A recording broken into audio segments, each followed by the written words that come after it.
I was the only woman in a house full of women who called everything girls only. So I stopped paying their bills and watched them turn into strangers overnight. And now they're begging. Hey, Reddit, ever get treated like a walking wallet by your own family? Yeah, same. I was the only one in a house full of women who called everything girls only, except when bills were due. They left me out of dinners, trips, birthdays, but always remembered me when rent was late or something needed fixing.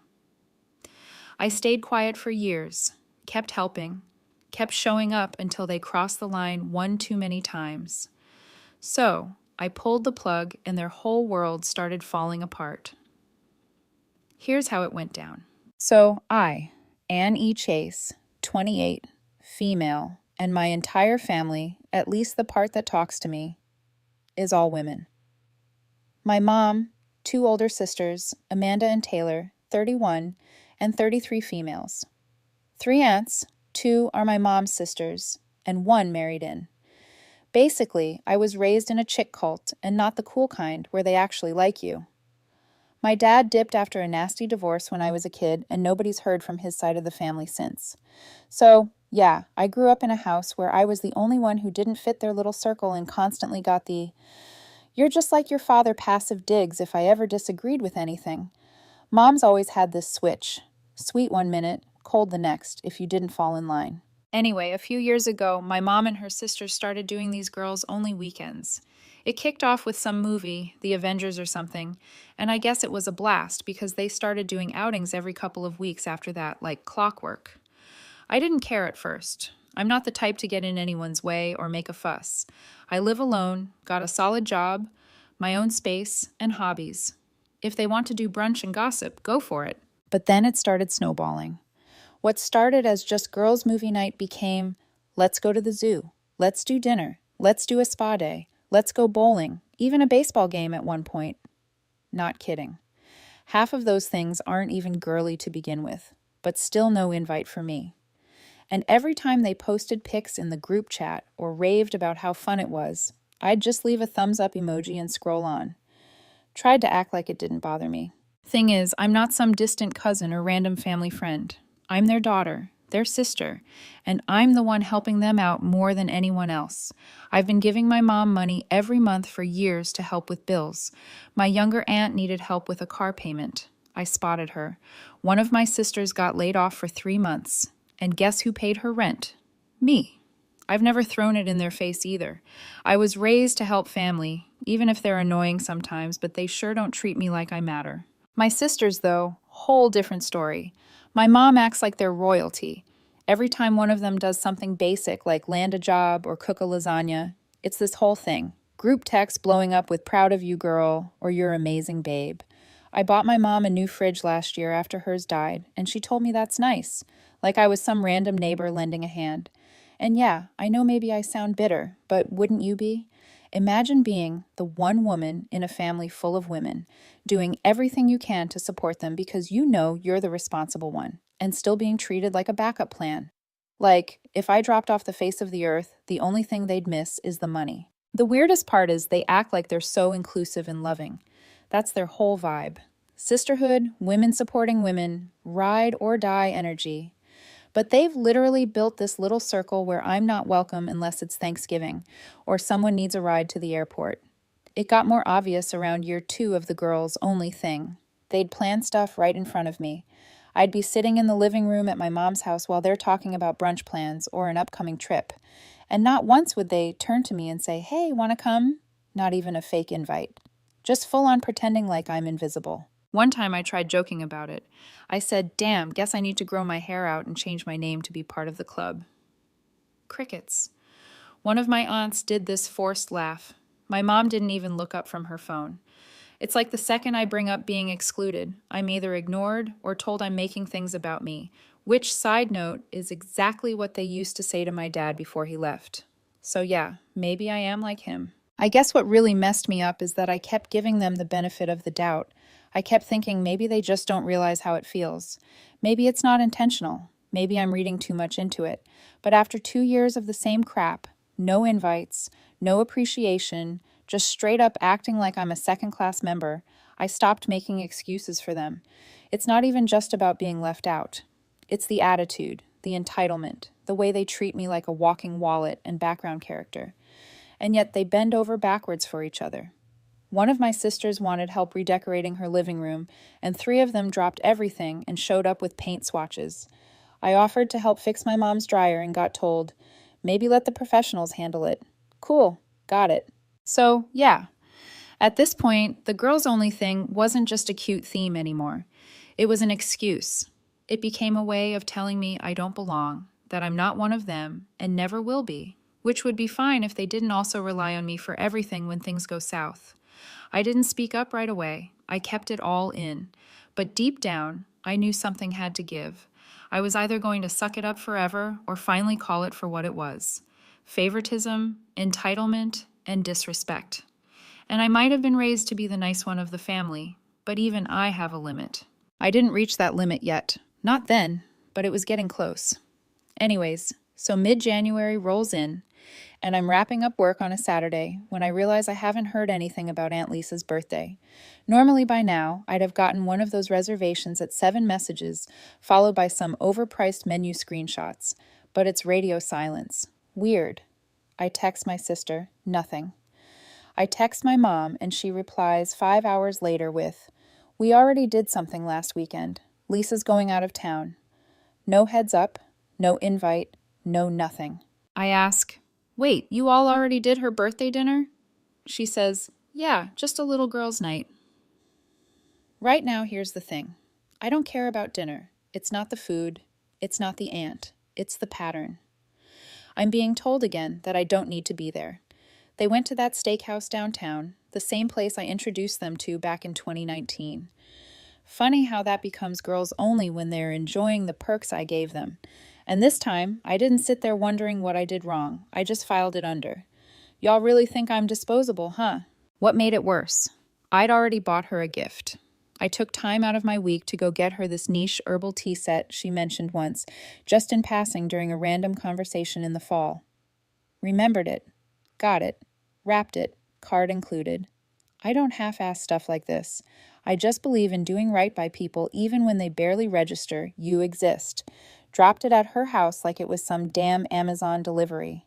No call, no hug, just a thanks text a day later. That was the moment it shifted for me.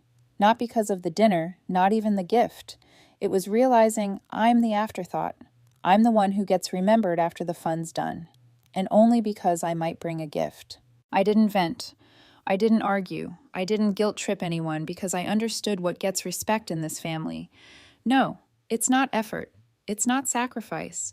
It's being part of their clique, the girl club, the inner circle. If you don't fit the mold, you don't get the credit.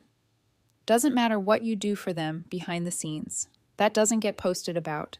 That doesn't get thank you texts. That gets ignored. So when people ask why I didn't say anything earlier, it's because I didn't want to sound petty. I let them have their girls' nights, their spa days, their inside jokes. I wasn't trying to crash their party. But now it's not just girl time, it's family time, minus the one they don't feel like including. That week, I made a decision. No more extra effort. I wasn't going to chase inclusion or bend over backwards trying to earn something they were never going to give me. Respect shouldn't be a reward for shutting up and giving more. So I pulled back a bit, not dramatically, just started saying no a little more. My aunt asked if I could help her fix her broken screen door. Told her I was tied up. My mom needed help figuring out her insurance portal again. Told her to call the company. My sister asked if she could borrow money for the 3rd time this year. Told her not right now. You'd think I burned their house down. Got a passive-aggressive "some people change" when they get money text from my mom 2 days later. Didn't even respond. What I realized is they don't just expect me to help. They count on it. They feel entitled to my time, my money, my attention, but not my presence, not my voice, not my seat at the table. I'm good enough to fund the family, but not good enough to hang with it. So, nah, I didn't care about the steak dinner. I cared that I was the only one ever left out. I cared that they didn't even see it as wrong. And trust me, I was already noticing them gearing up for something else. Talk about a summer escape had already started floating around in the chat. They called it just a little beach trip. Nothing big, but I knew exactly where it was headed. So, usually around March, the women in my family start buzzing about the yearly beach trip. It's a tradition, week-long rental. Everyone brings food. Some do nothing but post selfies pretending they cooked. And I, of course, do most of the heavy lifting, literally and financially. I've been covering the house deposit and sometimes more because, being the responsible one in the family apparently means you're also the designated ATM. But this year, nothing, not a word. The group chat was weirdly quiet. At first, I figured maybe they were scaling back, but then I started seeing things. Instagram posts with captions like "Sun's calling," shopping bags with beach gear, vacation body countdowns from my sisters like they were training for a photo shoot. Even my aunt asked me casually if I still had that big cooler. No mention of the actual trip, just sneaky little breadcrumb clues. I didn't need Sherlock Holmes to piece it together. They were planning the beach trip, the same one I usually bankroll, the same one we all agreed last year was such a great tradition, only difference now. Apparently, I didn't make the cut. Now, here's where it gets wild. Back in December, we had this throwaway convo after Thanksgiving where I joked, "Guess I'll cover the beach house again so you guys don't end up in a shack with no AC." They laughed like I was doing stand-up and said things like, "You're the best," and "We'll owe you one." That was it. That was the full extent of the planning meeting, and apparently that was good enough for them to move forward, like I was fully locked in as the unpaid sponsor, planning the trip, choosing the house, even putting down my name for the booking, but never once bothering to tell me they were turning it into a girls-only event. I found out the final detail through a comment one of my aunts dropped on my sister's post. So excited for our beach week. Thank you again for reserving it under Anne. I swear you could hear the record scratch in my head. So, let me get this straight. They're taking a vacation without me on my tab, using my name, and had zero intention of telling me until the deposit went through. That's not family. That's organized theft and flip-flops. At this point, I wasn't even angry. It was actually kind of hilarious. Like watching toddlers try to pull off a bank heist with crayons and a fake ID. Just dumb enough to be bold. Now, I could have blown up the group chat. I could have called everyone out and gone nuclear. But why bother? They don't listen when I talk. They only listen when I act. So I did what any logical woman would do. I logged into the reservation portal, canceled the pending booking, and removed my card from the account. No warning, just poof. The fallout came quick. Within 24 hours, I got the first wave of text messages. They started light, confused. "Hey, something's wrong with the payment." Then came the passive-aggressive wave. "I thought you said you'd handle it," followed by my personal favorite.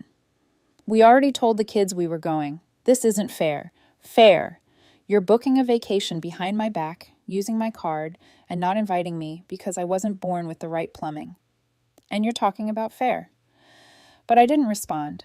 Not because I was sulking or trying to be dramatic, but because silence is a full sentence. They wanted to pretend I didn't exist. Fine. I returned the favor quietly, efficiently. Then, just to drive the point home, I booked a mountain cabin for the same week. Took a couple friends. No announcements, no revenge post. Just a photo of us grilling on the deck, laughing about something dumb, fire pit in the background, peace in the air, real vacation energy. One where no one expects you to foot the bill and still wait outside the gate. Apparently, that image alone triggered a meltdown. I didn't see the group chat fallout in real time because I had it on mute, but one of my cousins sent me a screenshot later. Full panic mode. They had no rental, no backup plan. Turns out when you burn bridges with the person who books everything and pays for it, the vacation fairy doesn't magically show up to save you. Still, I kept it classy. No digs, no "I told you so." Just silence and s'mores at my cabin while they scrambled like a broke reality show cast, trying to build a vacation out of vibes and borrowed beach towels. And here's the sickest part. None of them apologized. Not one. They tried to twist it like I had flaked, like it was my fault for not reminding them that using my name and card requires my actual approval. The entitlement is Olympic level at this point. They don't respect me, but they expect me to show up as the invisible sponsor of their fun. And when I don't, suddenly I'm the one causing problems. Nah, they wanted a girls' trip. They got one, just not the deluxe edition they were used to, because that version required me. So after the whole vacation debacle, I didn't make a scene. I didn't write long messages explaining myself or drop dramatic one-liners in the group chat. I just stopped responding. No last straw speech, no storming out. I cut the cord the same way a contractor cuts power to a condemned building.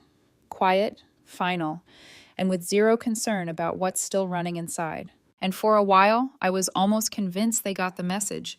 The group chat was dry. No can you help with texts, no fake invitations, just complete silence, which for my family was like hearing a dog not bark when someone's at the door. It didn't feel peaceful. It felt loaded, like they were regrouping. Then came the couch test. My older sister sent a one-liner Monday morning. Hey, any chance you can help me carry my new couch upstairs? The delivery guys won't do stairs. No greeting, no check-in. Just right back to the same entitled tone like I'd hit pause, not stop. I didn't reply. Read it while biting into a breakfast burrito and kept scrolling. Tuesday, Aunt Lisa texted with some "Hey, sweetie" fluff and a request to help dispute a credit card charge. She said the website was confusing and she didn't want to call anyone. I sent her back. The number on the back of the card still works. Nothing after that. Wednesday morning, I got the call. Now, for context, my mom only calls when someone dies or when she wants something complicated that she can't text about. So, when I saw her name pop up, I picked up more out of curiosity than concern. She didn't waste a second. Your sister's car got totaled this morning, she blurted out. She's in the hospital. It's bad. They're saying she needs surgery. Her leg's really messed up. We're trying to get the money together, but it's tight. No hello, no build-up, just a direct pipeline to panic. I paused. Something didn't sit right. For starters, she didn't say which sister. Not their name, not which hospital, not even the usual dramatic voice she puts on when she's actually shaken. So, I asked flat, where is she? St. Thomas, she replied too quickly. They won't let anyone in right now because of all the scans. They're being strict about access. Still didn't say a name. I told her I'd call the hospital directly. Her tone shifted hard. No, don't do that. She's in and out. They won't be able to confirm anything. It's too soon. I didn't argue. I just said, all right, and hung up. Then I opened Instagram. I checked both my sister's pages. My older one hadn't posted in a day, which wasn't unusual. But my younger sister, she had just uploaded a photo of a cappuccino with her name spelled wrong on the cup, and the caption, "Barista's never going to get it right." Big smile, full makeup, cozy sweater. Not exactly the vibe of someone fresh out of surgery. I double-checked the timestamp. 7 minutes ago. If she was in a hospital, they must have started giving patients artisan coffee with faux art now. I sat back in my chair, phone still in hand, and just stared at the screen. My own mother had faked a car crash, a surgery, an emergency, just to hustle me for money. And the part that really got me, she didn't even put effort into it. No fake tears, no build-up, no emotional manipulation finesse, just an automatic, soulless lie like she was ordering takeout. That's how casual it had become. Weaponizing disasters to squeeze me like a bank account that can't close. I didn't call anyone. I didn't text back. I just let that sit. The next morning, the group chat flared up with vague nonsense. My mom dropped a passive message. Thanks to everyone who came together yesterday. I'm reminded why family matters. Translation. I didn't get what I wanted from her, but I'm still going to pretend the scam worked. Then Lisa posted, some of us just do more, and that's okay. I closed the app. I wasn't shocked anymore. I was done. This wasn't a misunderstanding. This wasn't overreaction. This was calculated emotional fraud. This was my own mother faking an accident because my silence threatened their funding stream. I spent the next hour organizing screenshots. Every time they asked for money, every last-minute panic favor, every guilt text I'd brushed off until now. I filed it all in a folder on my phone titled For Memory. Not to shame them later, not to send it to anyone, just to make sure I never forgot how far they went when I stopped playing their scapegoat. That silence, that calm, it wasn't just satisfying, it was freeing. Then the final hit came. Saturday night, my mom texted again. No dramatic opener this time. No fake emergency. Just, can you help with rent this month? Things have been hard. Everyone's doing their best. I stared at it, then typed, everyone's best looks a lot like my worst. Sent it. Mute. Didn't even wait for her response. Blocked her number for the weekend just to enjoy 48 uninterrupted hours. Not because I was angry, because I was clear. The thing about cutting people off is that the silence doesn't hit them first. The consequences do. And when I stopped helping, I didn't leave a note, no final warning, just unplugged the power and walked away. It took about 2 weeks for the cracks to show. Then it all started crashing fast. First one in the blast radius, my older sister, Amanda. She'd been driving a car I technically co-signed for 2 years ago. Long story short, she couldn't qualify for a loan. Begged me to just put your name on it. Said she'd take care of everything. And for a while, she did, until I pulled my name off, quietly, after the vacation stunt. Had the legal stuff finalized a month back, gave her a heads up she ignored. I didn't push it, I just got out. Well, turns out she was behind on payments. 3 to be exact. The dealership repoed the car in broad daylight right outside her job. A coworker recorded the whole thing. She called my mom crying like a teenager who got grounded. Mom texted me, "How could you do this to her?" Do this to her? I didn't call the repo guy. I just stopped babysitting her mess. That same weekend, I got a call from the electric company. My name was still on the account at Mom's house. I thought I'd already switched it over to her. Guess not. She hadn't paid in 2 billing cycles. Balance was pushing $600. They were about to shut it off, so I paid it. Nah. I called them, took my name off immediately, and let the system handle it. That Monday, they lost power for 36 hours. Mom texted me something like, "Wow, you really don't care anymore, huh?" She was right. I didn't. Then came the bounced rent. My younger sister, Sharon Taylor, had been managing rent on a 2-bedroom place she shared with a friend, except she'd been using money from the family pool to stay afloat. And the family pool? Yeah, that was basically me. Once I stopped wiring her anything, she fell short fast. Her roommate posted a passive-aggressive rant on Facebook. Some people aren't built for adult responsibilities. Real subtle. Within 3 days, Taylor was back at Mom's house, sleeping on the couch and blaming a toxic living environment.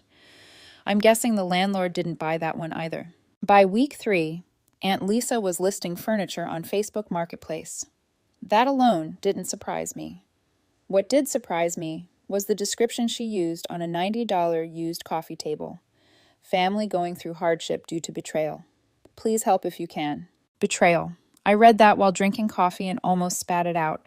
These people were so comfortable feeding off me for years that the moment the gravy train stopped, it became a betrayal. Here's the part that got twisted. One of them, still not sure who, tried to open a new credit card using my name. They still had some old mail, maybe enough for a week application. I got a fraud alert email, flagged it, denied it, locked it all down.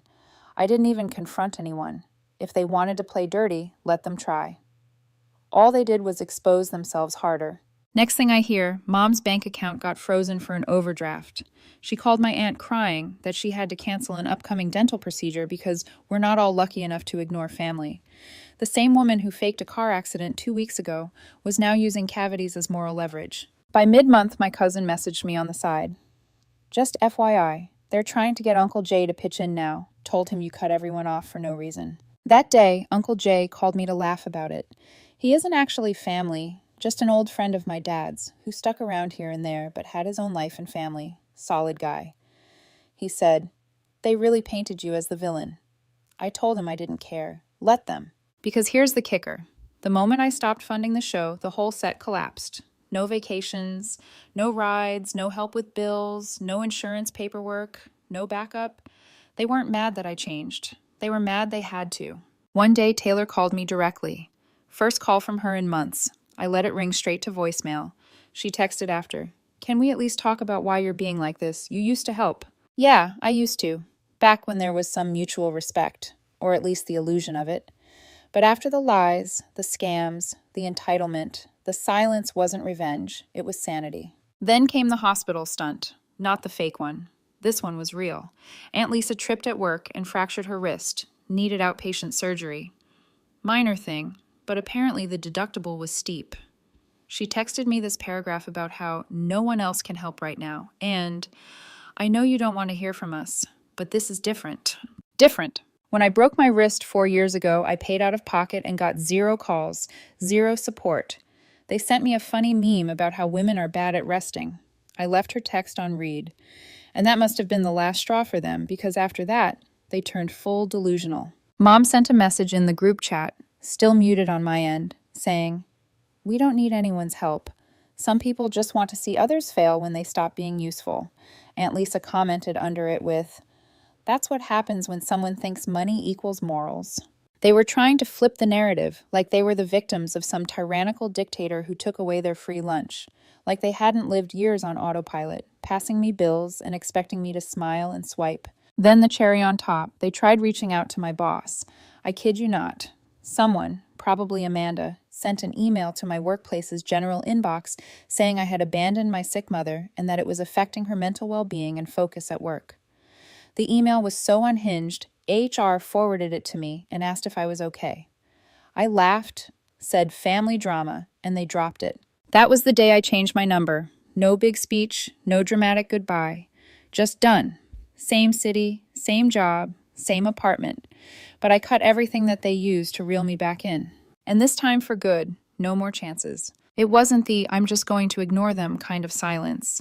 It was the "they don't exist to me anymore" kind. I didn't announce it. Let them keep texting into the void. Let them figure it out when their calls stopped going through and their group chat rants never landed. For the first time in years, I wasn't on standby. No midnight emergencies, no requests for bill help, no fake birthday guilt, just a clean, quiet line where there used to be chaos. The only one I still kept in touch with was Uncle Jay. He'd call occasionally with updates, like giving me a sports recap of a team I'd stopped rooting for. Apparently, Amanda's struggling with her commute. Taylor's eating through Mom's pantry like a plague of locusts, and Lisa's been pawning furniture so fast the living room looks like a crime scene. He asked if I was good. I told him I was better than I'd ever been. But deep down, I knew the silence wouldn't last. This wasn't over. I knew it wasn't over. You don't unplug yourself from a whole system of manipulation and just expect them to let you walk away. Parasites don't give up their host that easy. It was a Saturday morning. I had the windows open, coffee on the counter, and some jazz playing low on my Bluetooth speaker. Peaceful, almost fake considering the kind of year I'd had. The air even smelled clean, that weird stillness you get when everything's just right. Then came the knock. Not a polite one, not a neighborly, "Hey, you got a sec?" kind of knock. This was fist on wood, full-blown aggression, someone trying to break rhythm more than make contact. I opened the door, and there she was, my mother. Not the version of her that used to bake cookies and force hugs. This was a different version. Hair wild, eyes locked on me, like I'd personally pushed her off a cliff, her mouth already moving before I could even say a word. "You really think this is how you treat family?" she snapped. "You think you can just throw us all in the street and pretend like we don't exist?" I blinked. No hi. No, can we talk? Just immediate accusation, like I'd burned the house down and left a note saying, "Figure it out." I didn't answer right away. I just looked at her, really looked at her. She looked tired. Not tired from work or age, tired like someone who'd spent weeks lying, scrambling, blaming, and couldn't figure out why none of it worked anymore. Then I said, "You chose this." That was it. Calm, steady, no yelling. And that's what set her off. "You're just like your father." She hissed it like it was the ultimate insult. "Cold, selfish, ungrateful. He walked out on this family and now you're doing the same thing." I stayed in the doorway, arms crossed, not giving her an inch. "Dad left because you treated him like garbage. I just figured it out sooner." She slapped me. Open palm. Not hard enough to knock me back, but hard enough that the music inside stopped feeling appropriate. I didn't flinch. I just nodded slowly, like a math equation had finally solved itself. "That's all you had left, huh?" I said. "When the guilt stopped working, when the lies stopped landing, you went old school." She started pacing, rambling. Something about Taylor having nowhere to go. Amanda being in debt because of me. Lisa not being able to get her life together because she's so stressed. Then she pointed to the street and barked, "You're sitting here in your little apartment living your little life while your family is drowning." "You mean the family that used me like a checkbook and left me out of everything unless something needed fixing?" I asked. She didn't answer. Instead, she grabbed the potted plant by my door, this ugly ceramic cactus someone from work gave me, and hurled it down the steps. Ceramic exploded, soil everywhere. She didn't even blink. "You think this makes you strong?" she shouted. You think cutting everyone off makes you better? You're a coward, a spoiled little coward, just like your father.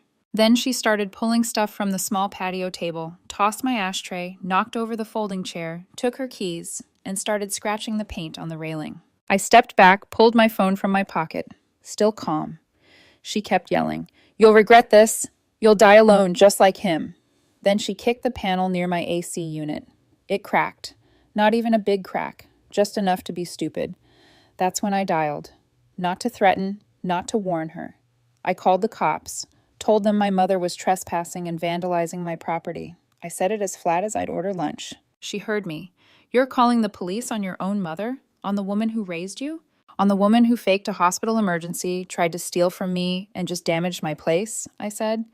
"Yeah, that's what I'm doing." "You're disgusting," she spat. I learned from the best. I didn't raise my voice, didn't match her chaos. I just let it burn through her that I wasn't the same daughter who used to say yes to every guilt trip. I wasn't the same one who bailed them out when they forgot to pay the water bill or accidentally used up their data plan streaming Netflix all month. I was done. The dispatcher stayed on the line, asked if she was still on the premises. I said yes. My mom stood there shaking, not crying, just raging, like she couldn't figure out how someone like me, someone who always bent, suddenly wouldn't break. I watched her deflate a little when she realized I wasn't bluffing, that police really were on the way. She backed off the porch, took a final look at me, then turned and stomped toward her car. Before getting in, she shouted, "Don't come crawling back when no one wants you." I stared at her. I'd rather be unwanted than used. She sped off. Tires squealed. Nothing cinematic, just the sound of someone out of control and desperate to feel powerful again. 15 minutes later, 2 officers showed up, took a quick statement. I showed them the broken pot, the cracked panel, the scratch on the railing. Had it all on camera, too. My doorbell cam caught the whole show in high def. They offered to file a formal report. I told them yes, not because I wanted her arrested, but because I wanted a record. The next day, Uncle Jay called. He'd heard. News moves fast when someone like my mom melts down in public. He wasn't surprised. Just asked if I was all right. "Yeah," I told him. "She finally showed me who she really is." He sighed. "Sometimes people aren't mad that you stopped helping," he said. "They're mad you stopped believing they needed help in the first place." I hung up and stood in the middle of my living room, letting the quiet settle in. She was gone. Not physically. She still lived 15 minutes away. But the illusion was gone. The idea that she'd change or understand or even just back off when I asked her to. All that died the moment she threw a flower pot and scratched my porch rail like a teenager keying an ex's car. That was the final break. No more texts, no more second chances, no more shared blood excuses. Just me standing in the wreckage of a family that expected me to hold everything together and hated me the moment I stopped. A week later, and things still felt quiet. Not fake quiet, real quiet. No buzz on my phone, no fake emergencies, no guilt bombs wrapped in just checking in texts. It was like someone hit mute on a sitcom that ran 5 seasons too long. After the cops came that day, I didn't try to spin anything. I told the truth. She slapped me, keyed my porch rail, threw a pot at the steps, screamed like I was the devil. The officer wrote everything down, asked if I wanted to press charges. I said no, just document it. I wanted something on paper in case she pulled this again. He nodded and left. But the damage was already done. That report, it shattered whatever fantasy she had about me always staying quiet. She didn't get arrested, but she got warned officially, and she hated that. Uncle Jay told me she'd been telling the family I ruined her life and sided with the law over blood. I guess in her mind, blood means immunity from consequences. Meanwhile, her meltdown became the final straw for everyone else. Lisa cut contact with her 2 days later, apparently didn't want to be associated with someone unstable enough to get cops involved. Amanda moved out temporarily, said she needed space, but really she's couch surfing now. Taylor's still stuck there, but barely speaks to Mom. The house is a powder keg with no one left to absorb the heat. And me? I'm just watching it unravel from a distance.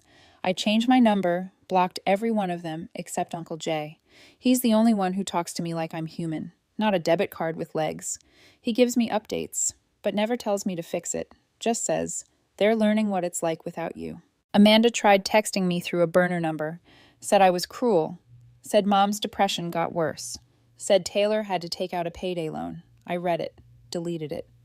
I've done enough saving. It's their turn now. Funny part is, when you finally set boundaries, people think you've changed, that you're bitter, that you've become the villain. Nah, I'm the same woman who helped fix the fridge, paid for birthdays, booked the rental houses, handled bills, listened to their messes. The only thing that changed? I stopped playing dumb. I started using my money on myself. Nothing flashy, just normal stuff. Replacing worn-out sneakers, fixing the AC in my car, ordering takeout without calculating if I'd need to send cash to someone else that week. I finally booked a cabin up north. Solo trip. No group chat. No drama. No, "Can you drive us?" I sit outside most evenings now. It's weird not checking my phone every 5 minutes for another favor. It's almost too still. But then I remember that scratch on the porch rail, the one she left. I left it there. Could have sanded it off by now, but I don't. It reminds me how close I came to losing my peace again. Mom hasn't reached out since. No apologies, just silence. Probably still spinning the story her way. Probably still thinks I'll break eventually. I won't. I'm not mad anymore, not even sad, just done. Some people think silence means defeat. For me, it means I finally won.